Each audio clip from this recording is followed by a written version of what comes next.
ఓ అత్యాచార కేసులో కింది కోర్టులో విచారణ జరిగిన తీరుపై దేశ సర్వోన్నత న్యాయస్థానం అసహనం వ్యక్తం చేసింది. 39 ఏళ్ల నాటి ఈ కేసులో నిందితుడిని నిర్దోషిగా ప్రకటిస్తూ గతంలో హైకోర్టు ఇచ్చిన తీర్పును సుప్రీంకోర్టు తాజాగా కొట్టివేసింది.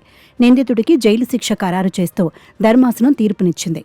దీంతో బాధితురాలు, ఆమె కుటుంబం ఆనందం వ్యక్తం చేసింది. అయితే రాజస్థాన్కు చెందిన ఓ అమ్మాయిపై 1986లో 21 ఏళ్ల వ్యక్తి అత్యాచారానికి పాల్పడ్డాడు.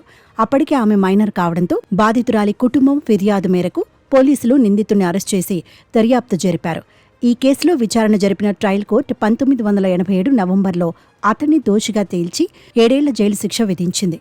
ఇక ఆ తర్వాత ఈ కేసు రాజస్థాన్ హైకోర్టుకు చేరింది. దీనిపై సుదీర్ఘకాలం విచారణ జరిగిన తర్వాత నిందితుడిని నిర్దోషిగా ప్రకటిస్తూ 2013లో హైకోర్టు తీర్పు వెలువరించింది. బాధితురాలు సహా ప్రాసిక్యూషన్ నుంచి బలమైన సాక్ష్యాధారాలు లేనందున అతడిపై అభియోగాలను కొట్టివేస్తున్నట్లు కోర్టు తెలిపింది.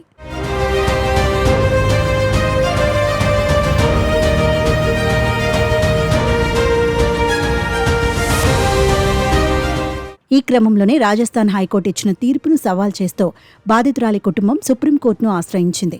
ఈ పిటిషన్పై తాజాగా విచారణ జరిపిన సుప్రీంకోర్టు ధర్మాసనం కింది కోర్టుల్లో విచారణ జరిగిన తీరుపై అసహనం వ్యక్తం చేసింది.